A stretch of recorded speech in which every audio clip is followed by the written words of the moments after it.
بسم اللہ الرحمن الرحیم، اللہ کے نام سے جو رحمان اور رحیم ہے۔ وَلَقَدْ يَسَّرْنَا الْقُرْآنَ لِلذِّكْرِ فَهَلْ مِن مُدَّكِرٍ۔ ہم نے اس قرآن کو نصیحت کے لیے آسان ذریعہ بنا دیا ہے، پھر کیا ہے کوئی نصیحت قبول کرنے والا؟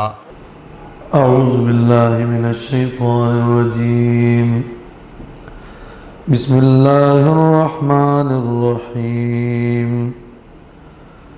وَاضْرِبْ لَهُم مَّثَلًا أَصْحَابَ الْقَرْيَةِ إِذْ جَاءَهَا الْمُرْسَلُونَ إِذْ أَرْسَلْنَا إِلَيْهِمُ اثْنَيْنِ فَكَذَّبُوهُمَا فعززنا بثالث فقالوا إنا إليكم مرسلون۔ یہ سورۃ یاسین کی آیت نمبر 13 ہے۔ ان آیات میں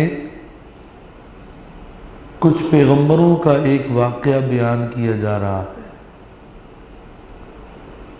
اور اللہ تبارک و تعالیٰ نے اپنے پیغمبر صلی اللہ علیہ وسلم سے فرمایا کہ ان لوگوں کے سامنے اس بستی والوں کا واقعہ بیان کیجیے۔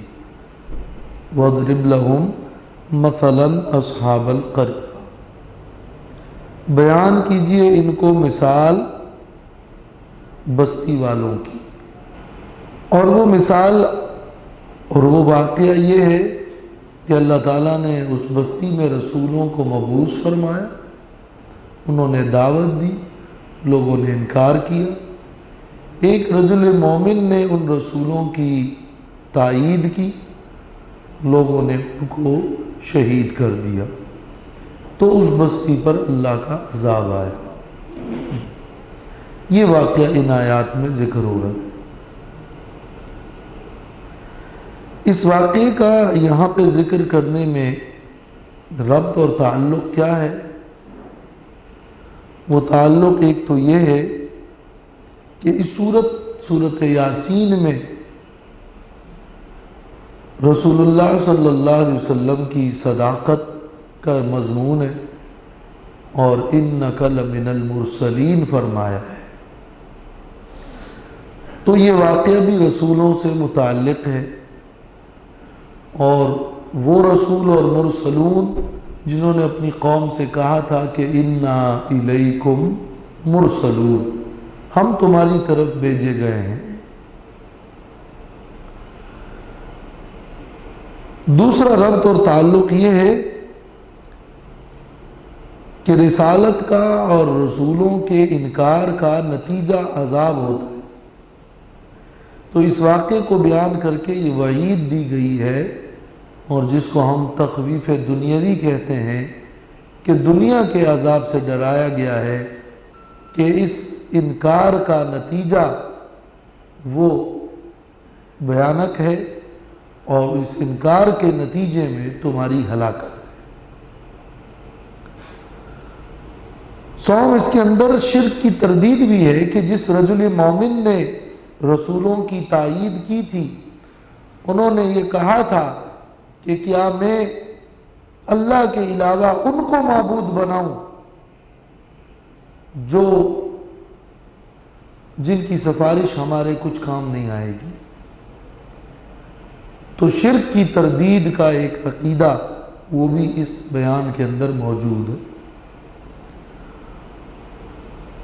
اور یہ رسولوں کا یہ واقعہ دعوت دین پر بہادری دکھانے کا ایک واقعہ ہے کہ کس طرح رسولوں نے اپنا بیان پیش کیا، اور ایک آدمی نے ان کی کس طرح استقامت کے ساتھ تائید کی اور دعوت کے کام کو آگے بڑھایا۔ تو اس میں یہ بہادری، دعوت میں بہادری دکھانا، یہ مضمون بھی ملتا ہے۔ اور مکہ کے مشرکین کے حالات جس طرح تھے، اور وہ جو کچھ کہتے تھے انہی حالات پر اس واقعے کو منطبق کیا ہے. اور اللہ کے رسول صلی اللہ علیہ وسلم کے لیے بھی اور ایمان والوں کے لیے بھی اس میں تسلی ہے. اور وہ تسلی کا انداز یوں ہے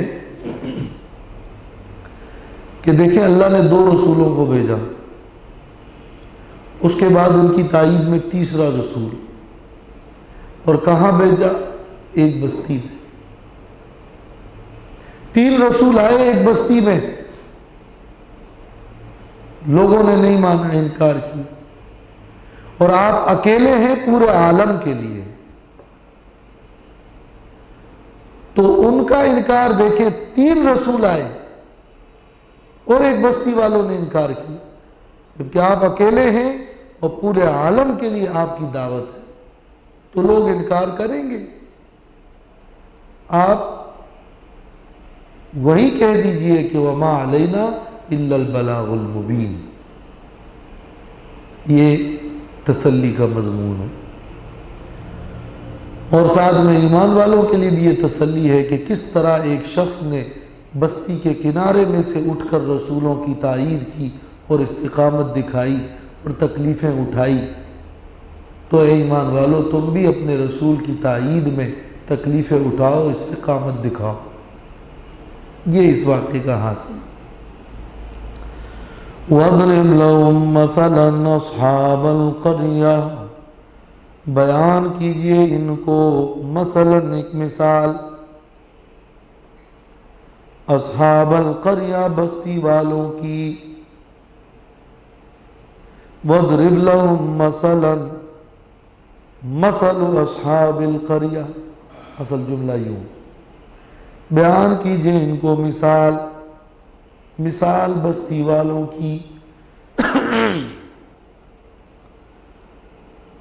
یا یہ اصحاب القریہ مثلاً سے بدل ہے. بیان کیجئے ان کو مثال، بیان کیجئے ان کو اصحاب القریہ.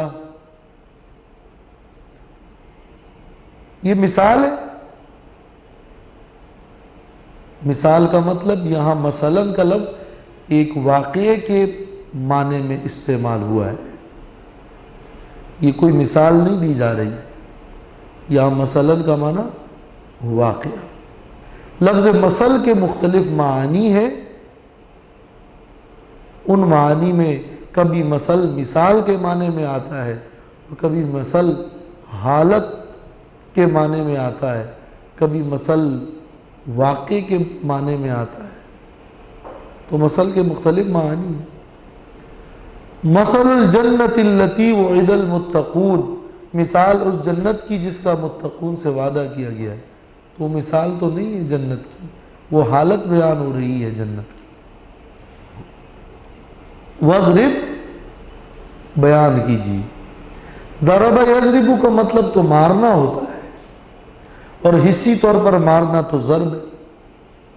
اور جب اس کے ساتھ کوئی ایک حرف استعمال ہو جائے تو اس کا معنی سفر کرنا بھی ہوتا ہے. اذا ضربتم فی الارض، وہ فی الارض سے معلوم ہوتا ہے. مثال کے لیے، واقعے کے لیے وضرب اور ضربہ کا مطلب بیان کرنا. یہ اس لیے کہ یہ واقعات کے اندر مختلف نوعیتیں ہوتی ہے، اور گویا کہ یہ بیان کیا جا رہا ہے کہ ایک حالت وہ ہے جو ان بستی والوں کی ہے، اور ایک حالت وہ ہے جو مشرکین مکہ کی ہے. ان دونوں حالات کو ایک دوسرے پر منطبق کر کے مارو. یہ ہے وَاضْرِبْ لَهُمْ مَثَلًا. لہم کا مطلب ہے ان کے سامنے یہ بیان کر دو، اور فائدہ اس میں سے اپنا بھی ہے کہ تمہیں تسلی ملے گی، اور اس میں سبق کی بہت ساری باتیں حاصل ہوگی اور نفع ہوگا.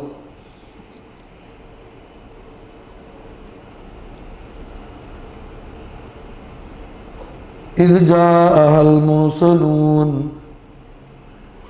جب آئے ان کے پاس بھیجے گئے رسول.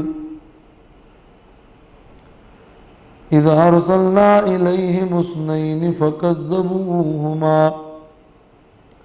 جب ہم نے بھیجا ان کی طرف 2 رسولوں کو، فَكَذَّبُوهُمَا، تو انہوں نے ان دونوں کو جھٹلایا، فَعَزَّزْنَا بِثَالِثٍ، تو ہم نے تائید کی تیسرے رسول کے ساتھ، فَقَالُوا، تو ان سب رسولوں نے کہا، اِنَّا إِلَيْكُمْ مُرْسَلُونَ، بے شک ہم تمہاری طرف بھیجے گئے ہیں۔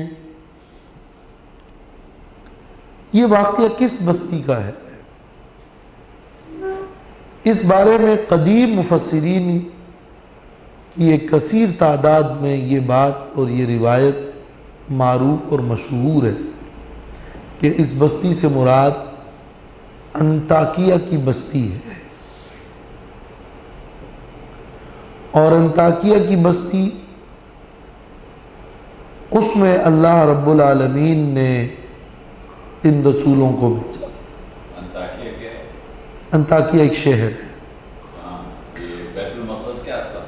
انطاکیہ شہر اس زمانے میں ابھی بھی ہے، ترکی میں ابھی ترکی میں ہے۔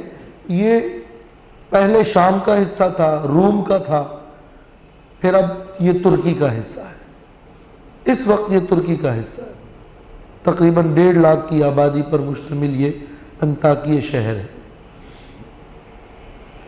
اور تفاسیر میں ملتا ہے کہ یہ شام کا یا پھر روم کا حصہ ہے، تو وہ بات اپنی جگہ درست ہے کہ وہ شروع میں اس کا حصہ تھا، اور موجودہ حالت میں یہ شہر ابھی بھی موجود ہے اور وہ ترکی کا حصہ ہے۔ بحیرہ روم سے تقریباً 20 میل کے فاصلے پر ہے، بحیرہ روم سے۔ تو مفسرین اور قدیم مفسرین کی رائے یہ ہے کہ یہ انطاکیہ شہر مراد ہے، جن میں حضرت عیسیٰ علیہ السلام نے اپنے 2 رسولوں کو، یعنی اپنے 2 پیغام رساں اور اپنے ساتھیوں کو اور دوستوں کو اس شہر کی طرف بھیجا کہ جا کر انطاکیہ کے لوگوں کو دعوت دو۔ وہ 2 اصل میں عیسیٰ علیہ السلام کے بھیجے گئے رسول تھے، اور پھر ان کی طرف جب ان کا انکار کیا تو ایک تیسرے کو بھی بھیجا، اور تفسیروں میں اور روایات میں ان تینوں کے مختلف نام بھی مروی ہیں۔ بعض کہتے ہیں کہ ایک کا نام صادق تھا اور دوسرے کا نام مصدوق تھا اور تیسرے کا نام بولس تھا، اور ایسے ہی کچھ اور نام بھی ہے کہ ایک کا نام سمعان تھا اور دوسرے کا نام یحییٰ تھا اور تیسرے کا نام شلوم تھا۔ یہ روایات ہیں،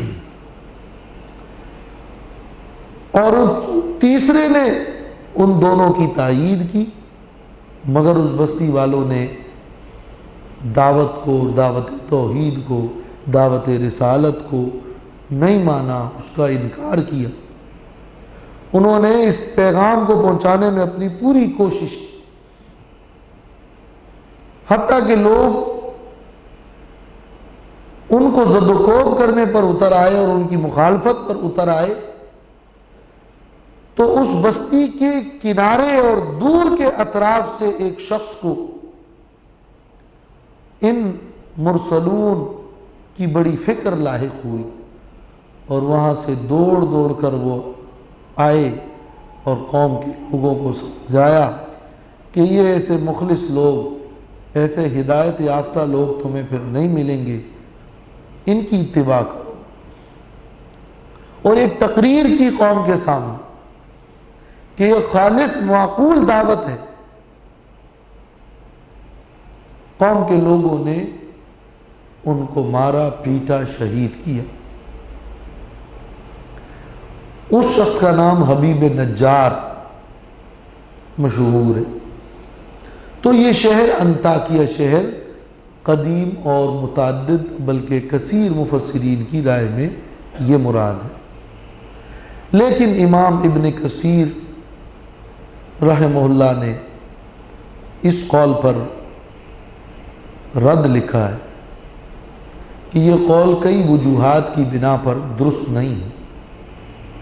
ایک تو یہ کہ یہ تاریخی حقیقت ہے کہ حضرت عیسیٰ علیہ السلام کی دعوت سب سے پہلے انطاکیہ میں پہنچی اور ان لوگوں نے اس کو مانا،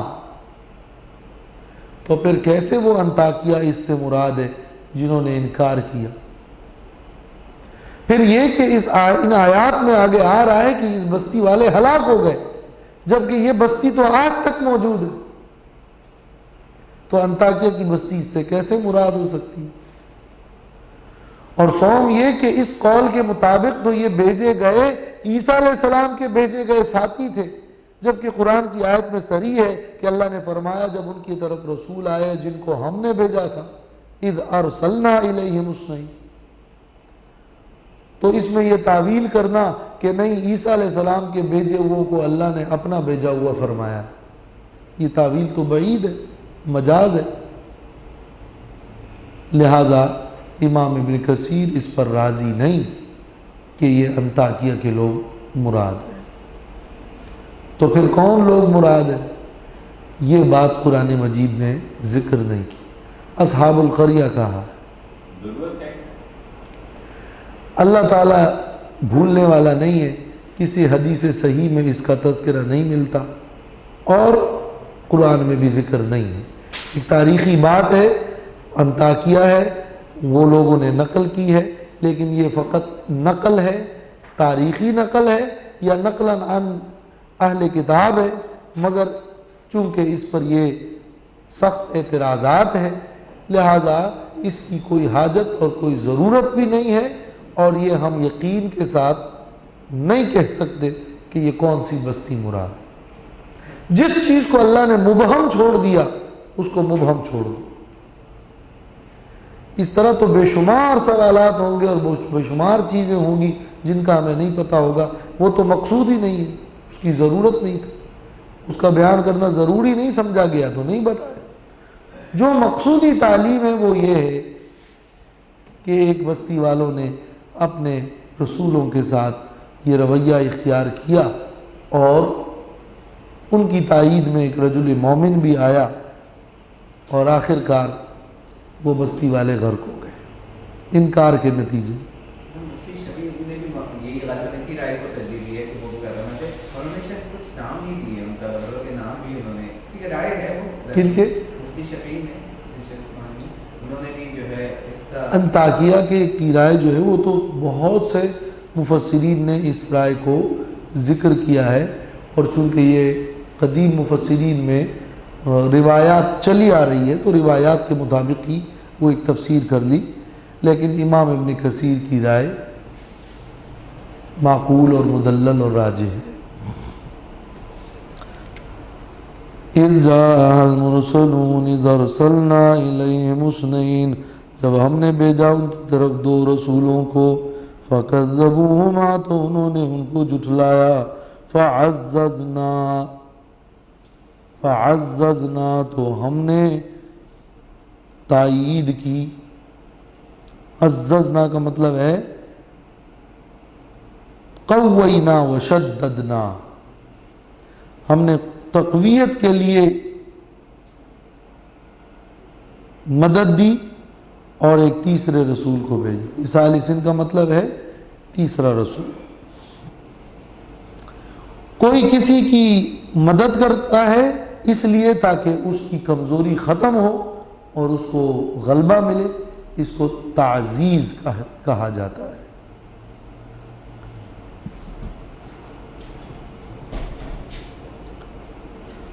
فَقَالُوا إِنَّا إِلَيْكُمْ مُرْسَلُونَ، تو وہ کہنے لگے اِنَّا، بے شک ہم تمہاری طرف بھیجے گئے ہیں۔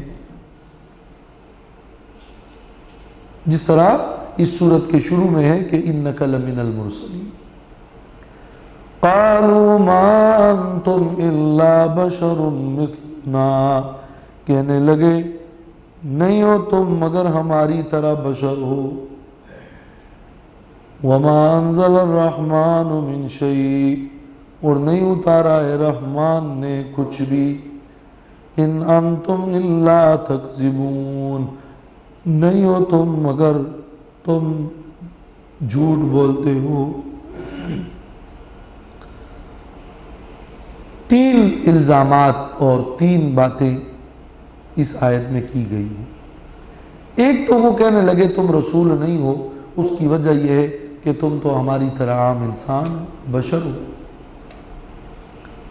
اور ہمیشہ سے جاہلی دور سے لوگوں کا یہ خیال رہا ہے کہ جو نبی ہوگا، رسول ہوگا، اللہ کی طرف سے بھیجا گیا ہوگا تو وہ کوئی ایک عجیب مخلوق ہوگی اور وہ ضروریات سے، کھانے پینے سے، طبعی حاجات سے وہ ماورا ہوگی.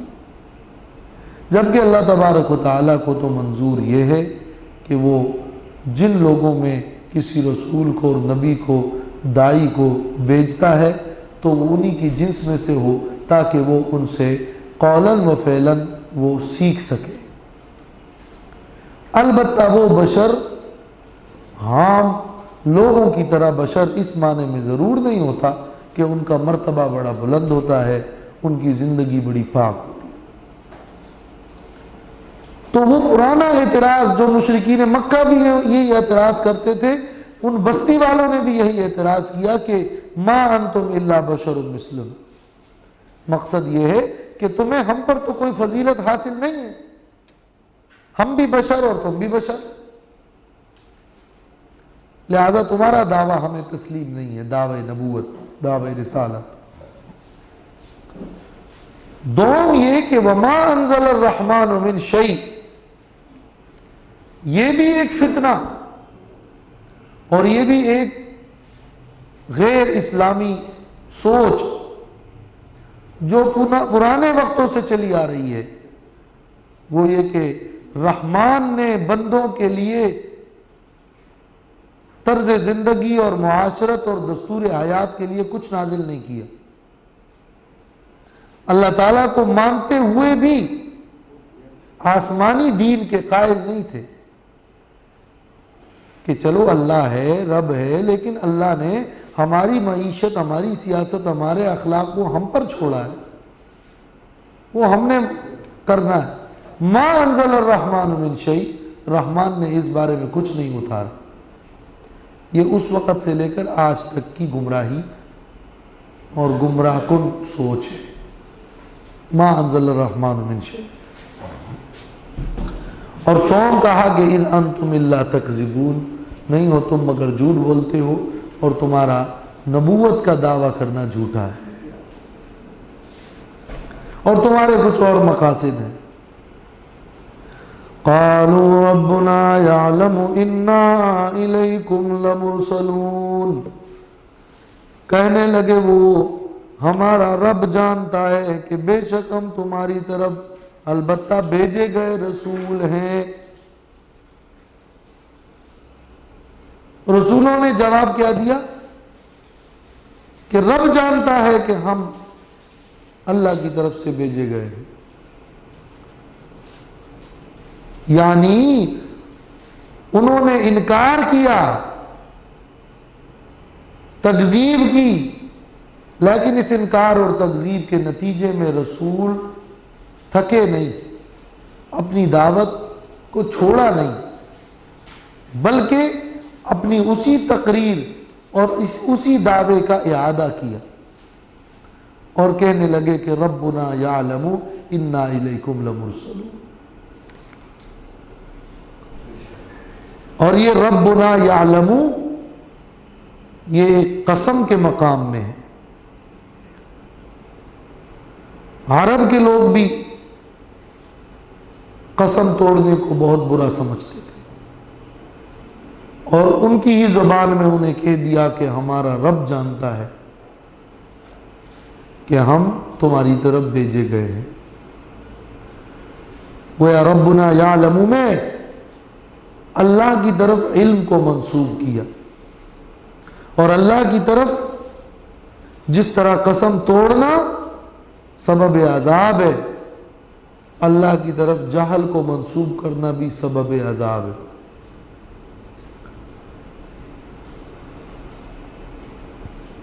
تو یہ ما انتم الا بشر مثلنا کا جواب ہی ہے کہ تم تو کہتے ہو کہ تم ہماری طرح بشر ہو، لیکن ہمارا رب جانتا ہے کہ ہم رسول ہیں. یہ گویا وہی آیت ہو گئی کہ جو اللہ نے فرمایا ہے کہ اللہ اعلم حیث یجعل رسالتہ، اللہ جانتا ہے کہ کہاں رسالت دیتا ہے.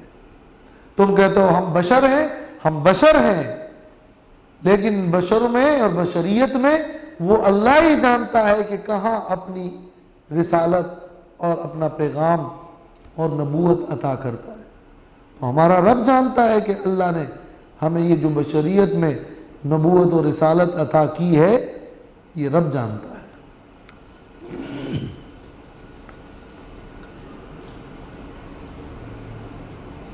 علم بلاغت کی کتابوں میں اس جملے کو بطور مثال پیش کیا جاتا ہے، اور یہ قاعدہ ہے کہ جب کوئی انکار کرتا ہے تو جتنا زیادہ وہ انکار کرتا ہے آپ کے جملے کے اندر اتنی زیادہ تاکید بڑھ جاتی ہے. ایک شخص خالی الذہن ہے، انکار نہیں کر رہا، نہ اقرار کر رہا ہے، اس کو پتہ ہی نہیں ہے. آپ اس کو کسی بات کی خبر دیتے ہیں تو آپ کوئی تاکید کا لفظ نہیں لاتے، اس لیے کہ وہ انکار ہی نہیں کر رہا. لیکن ایک شخص ہے جو انکار کر رہا ہے کہ نہیں، تو آپ پھر جب اس کے سامنے اپنا مدعا رکھتے ہیں تو آپ کو قسم کھانے کی اور تاکید لانے کی ضرورت ہوتی ہے، اور جتنا وہ منکر ہوتا ہے اتنی تاکید بڑھتی جاتی ہے. تو جب رسولوں نے کہا انا الیکم مرسلون، وہاں مرسلون ہے، لمرسلون نہیں، ربنا یعلم بھی نہیں ہے. لیکن جب انہوں نے کہا کہ ان انتم الا تکذبون، تم جھوٹ بولتے ہو، انکار کیا، تو پھر رسولوں نے اس تاکید، اس انکار کے حساب سے تاکید بڑھا دی اور فرمایا کہ ربنا یعلم انا الیکم لمرسلون. تو ربنا یعلم بھی ہے اور انا بھی ہے اور لام تاکید کا بھی ہے، تو تاکید بڑھ گئی. وما علینا الا البلاغ المبین، اور نہیں ہے ہمارے ذمے مگر صریح پہنچانا ہے دعوت کو. امام راضی فرماتے ہیں کہ تسلیۃ لانفسہم،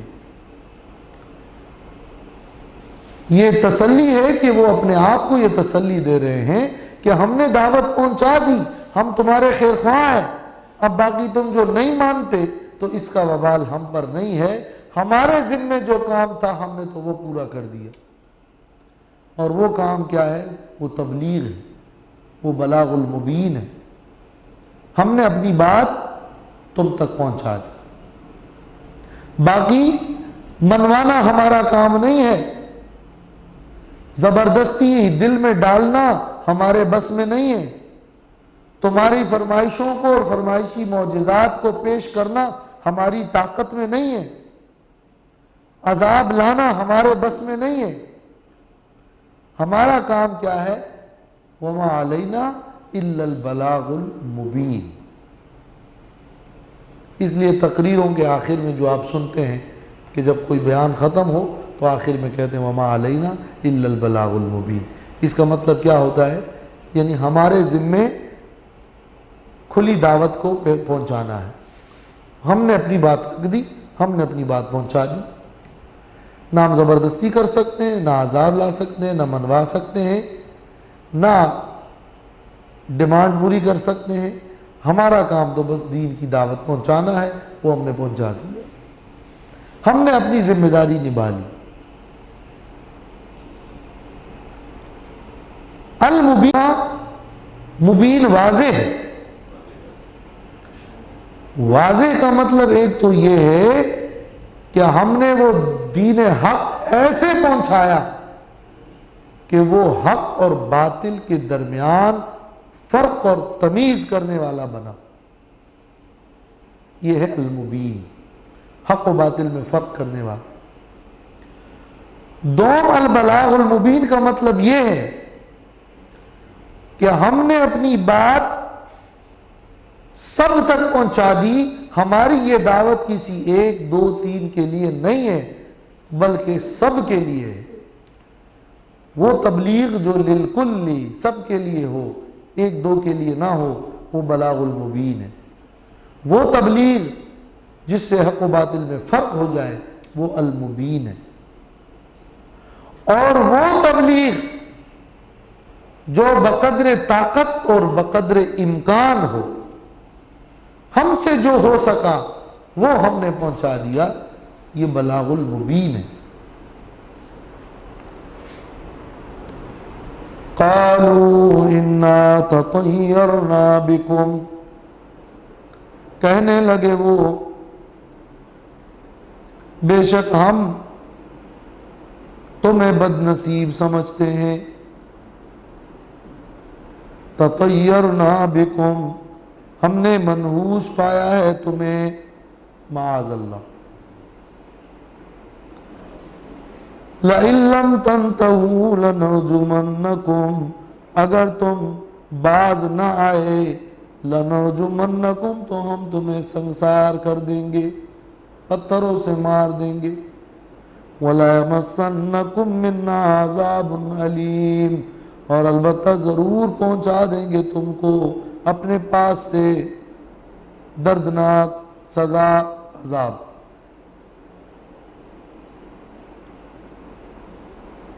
جب رسولوں نے اپنی دعوت کو دہرایا تو انہوں نے تکذیب کو بڑھایا. جب رسولوں نے بلاغ المبین اور تبلیغ میں مبالغہ کیا تو انہوں نے بھی تکذیب میں حد پار کر دی اور کہنے لگے کہ ہم تمہیں سزا دیں گے. گویا تکذیب سے بھی بڑھ کر دھمکی پر اتر آئے اور کہنے لگے کہ تطیرنا بکم. تطیر کا مطلب ہے بدشگونی اور بدفعلی. تمہاری وجہ سے ہم پر مصیبتیں آئی، پورے معاشرے میں تم نے فساد پھیلایا ہوا ہے. جب آپ نظریاتی اختلاف کرتے ہیں تو کلیش تو ہوگا. اس کو انہوں نے فساد سے تعبیر کیا اور کہا کہ وہ تطیر ہے، یہ ہم پر مصیبت تمہاری وجہ سے آئی. اور بعض روایات میں ہے بھی کہ ان پر جب بھی کوئی قحط یا قحط یا کوئی اور مصیبت آتی تو جن سے محبت نہیں ہوتی، جن سے لڑائی ہوتی ہے، ساری ذمہ داری اس کے سر پہ ڈالتے ہیں. تو کہتے تھے کہ یہ ان کی نحوست کی وجہ سے یہ تکلیفیں آ رہی ہیں. اور پرانے جاہلی وقتوں سے ہی جو آسمانی دین سے اور یقینی علم سے غافل تھے، ان میں توہمات کا عقیدہ رہا کہ مختلف چیزوں کی طرف اچھائی اور برائی کو منسوب کرتے تھے، حالانکہ ہر چیز کا خالق اللہ رب العالمین ہے. ہر خیر اور شر کا خالق اللہ ہے، اور ہر چیز اللہ کی طرف سے ہے اور اللہ کی تقدیر میں ہے. تو کرنے والا تو اللہ ہی ہے. البتہ بدفعلی سے مایوسی پھیلتی ہے، اس کی شریعت میں اجازت نہیں ہے. لیکن نیک فعلی سے چونکہ امید اور رجا کی کیفیت پیدا ہوتی ہے، اس لیے کسی بھی معاملے میں نیک فعلی کا اسلام میں اجازت اور مستحسن قرار دیا گیا ہے.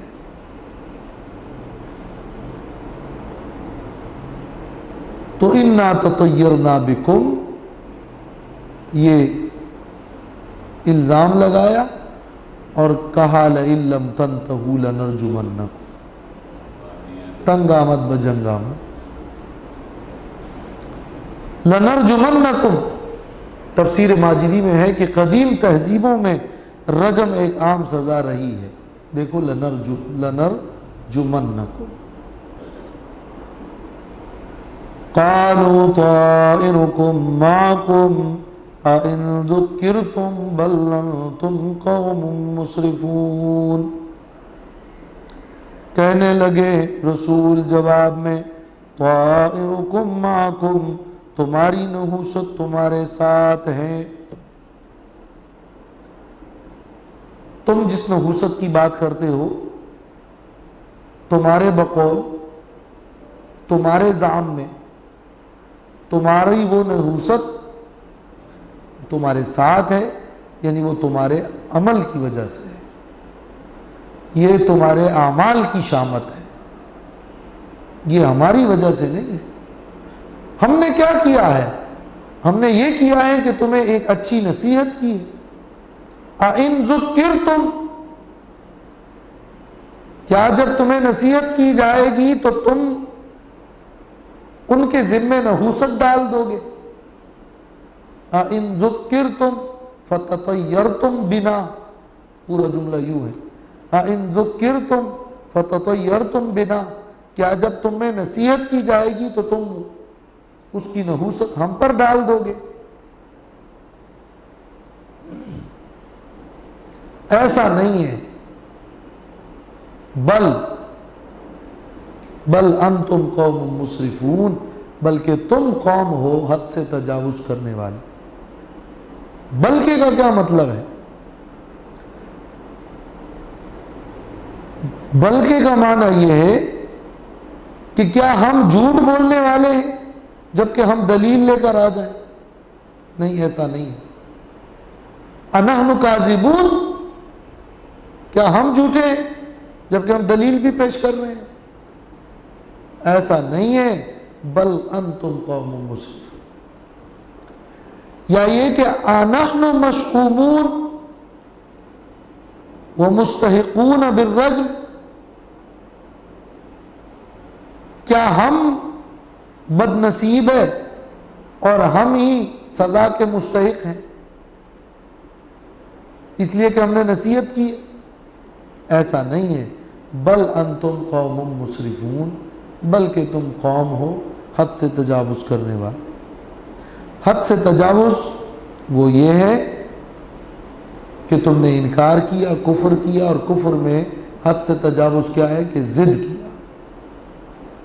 تو مسرفون کا مطلب یہ کہ تم نے کفر اور شرک میں حد سے تجاوز کر کے ضد کیا، انکار ہی نہیں کیا بلکہ اور بھی آگے بڑھ گئے اور تم نے دھمکی دی.